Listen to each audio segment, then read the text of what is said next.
Hey, hey, hey, hey, hey, hey, hey, hey, hey, hey, hey. Here we are. It's the, what is it? 4th of October. And May the 4th be with you. And we're going to talk about the force. We are. We're going to talk about recovery. And I've been reading from the daily reflections and kind of on a daily basis, as you would. And just coming up on 2 months of this. I think I started August the 5th, if I'm not mistaken. So today, the daily reflections reading, is a metaphor. And the daily reflections uses metaphors, and I kind of like them. I think that it's hard for us to grasp things without stories or metaphors sometimes. And so and the metaphor in the daily reflection today starts with the title, which is a necessary pruning. A necessary pruning. And the reading from the 12 and 12 is, we know that the pains of drinking had to come before sobriety, and emotional turmoil before serenity.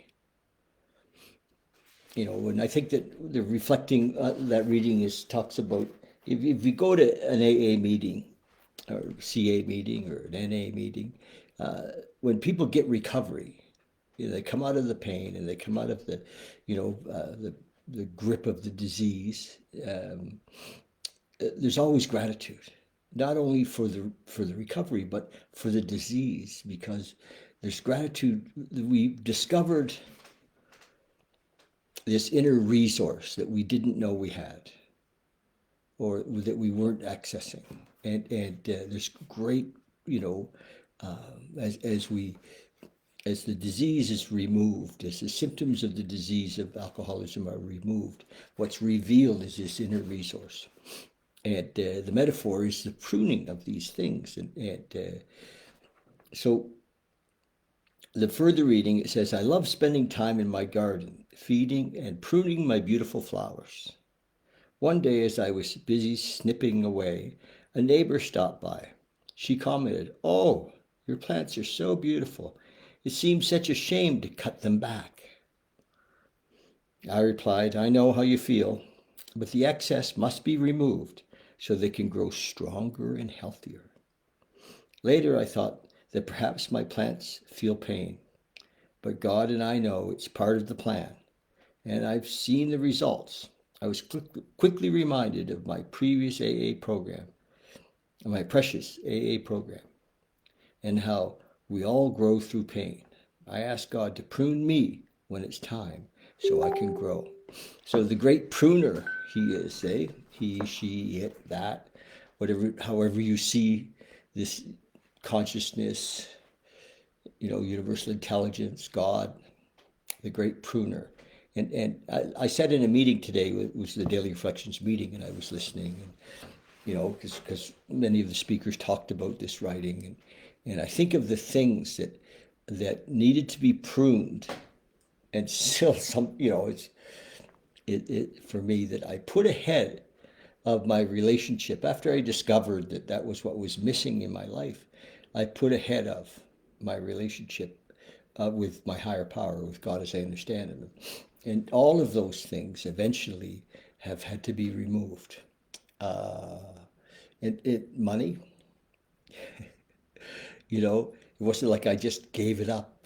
It had to be seemed to be taken away because I had put it ahead of my relationship with my higher power. Business success, relationships, you know, our primary relationship, if you will, we call it our primary relationship, the one that the love of our life, the woman or the man that we've decided to be with, and it's not really our primary relationship. Our primary relationship is with this universal intelligence, with God. Some people say it's with myself, and it isn't with myself, because the self that I knew, I didn't really know. I was just in a kind of a pulling together of all my beliefs and conditioned ideas. I didn't know who I was. But through this relationship with a higher power, I discovered who I am and who I'm not. So all of that had to be taken away, pruned. Now, it wasn't like I didn't ask for it, because I did. I did. My prayer for years has been to this God, as I don't understand him, has been, show me the big picture. That's been my prayer. Give me the 100,000-foot view. Allow me to see the whole mosaic. I've prayed those prayers. Let me just show me what's really going on here. Has been my prayer. Guide me, strengthen me. Thy will be done. All of those, but show me. But so sometimes we have to let go of all of the things that we think are important so that we can see the higher view. And there's a gift in that. There's a peace that comes in that, because we start to realize that we weren't in control, that we were running our life, and I was running my life out of fear, conditioned belief, and not just as related to my immediate family or as me as a child.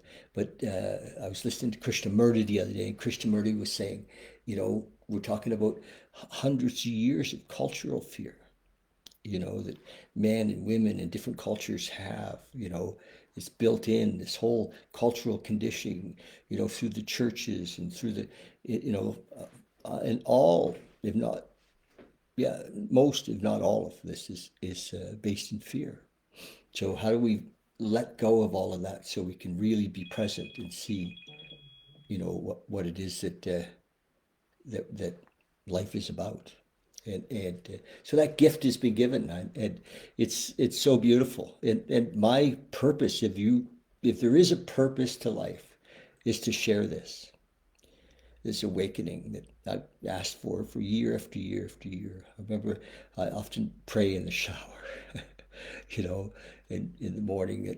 I do my prayers in the shower. And often I said, please show me, guide me, show me the big picture.